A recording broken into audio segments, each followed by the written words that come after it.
Hello everybody, today we're going to be reading Diary of a Kid Baking Drummies, a parody of Breaking Bad, I think. I think it's pretty obvious, let's be honest. But yeah, I love Breaking Bad. If you don't like Breaking Bad, then that means you probably haven't watched it. So go watch it. I really actually recommend it. It's really good. But that has nothing to do with this video, except it does actually have lots to do with the video, because it's like a parody of Breaking Bad. You don't need to watch Breaking Bad to get this, though, so just enjoy the video. And also, I'd really appreciate if you guys could subscribe. It really helps me get these videos out more, because it inspires me. It inspires me. So please actually do hit the subscribe button, because I would like to reach 1K before the end of the year. I think that's an attainable goal that I would really appreciate. And yeah, also, if you guys want to see more uploads on the channel, then just suggest me fan fictions to read, because I will, like, most of the time read them. Like, I've not yet not read a fan fiction that you guys are recommending me. So yeah, 2 ways to get me to upload more. Subscribe, and also just recommend me fan fictions. Just please.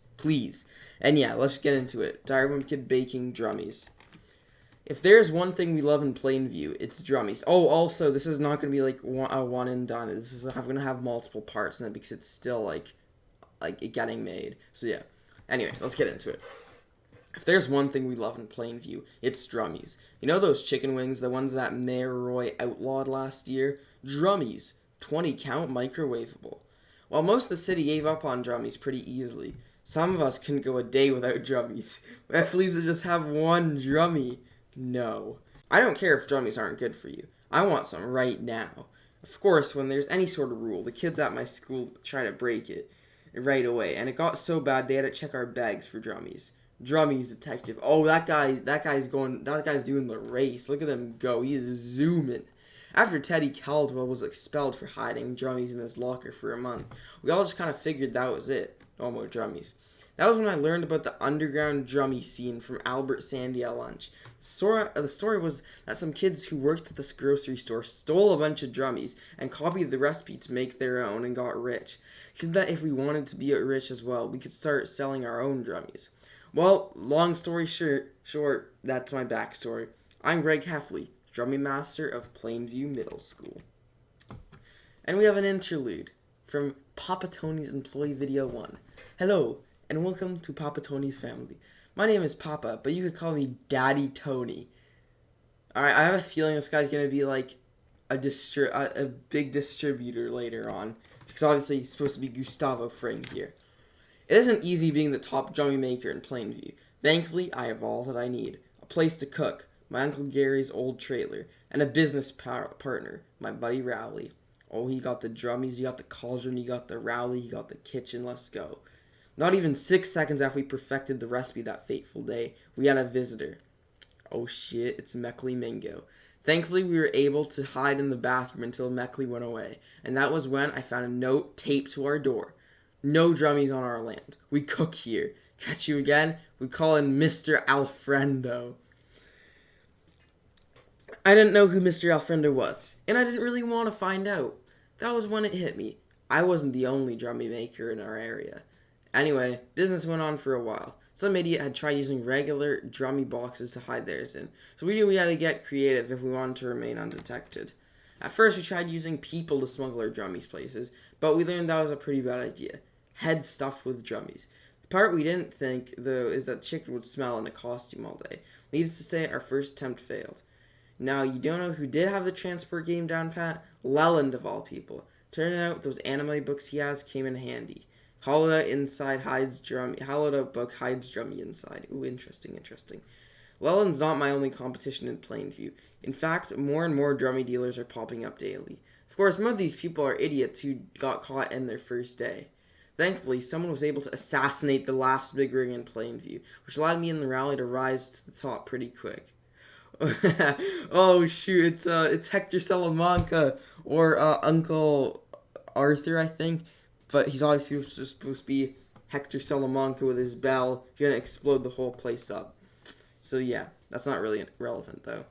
Even though we had to make it to number 1, I knew if we needed to stay there, we would need some serious help. Thankfully, I think I know a guy. Peter Tonibus, who runs the Papa Tony's chain. Tuesday. Last night I went to Papa Tony's right around close to try and get some help from Papa Tony. Let's just say it didn't go well. Please please, Papa Tony. I really need your help with this. I'm sure someone who's been in the drumming business this long as you yourself would understand. Do you know how long? Do you know how I managed to stay in the game so long, Mr. Heffley? I'm not sloppy. You've been very sloppy so far. That Jefferson kid will be your downfall. Obviously, bit of a backstory here, if you will. Papa Tony's supposed to be Gustavo. Greg's supposed to be Walter, and then what's his face? Rowley is supposed to be Jesse. Sloppy? I'm not sloppy. I have 20 drummies in the car. I could bring you. Just try one. You'll see that helping me will be worth your time. Please, you and me are pretty much the same.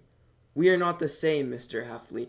You lack any of the skills needed to make it in the drummy game. I refuse to waste my time with a middle schooler who makes $30 a drummy. Your pride will get you killed in this game. Let that be a warning to you. Now get out and never let me hear the word drummy near me again. Fine.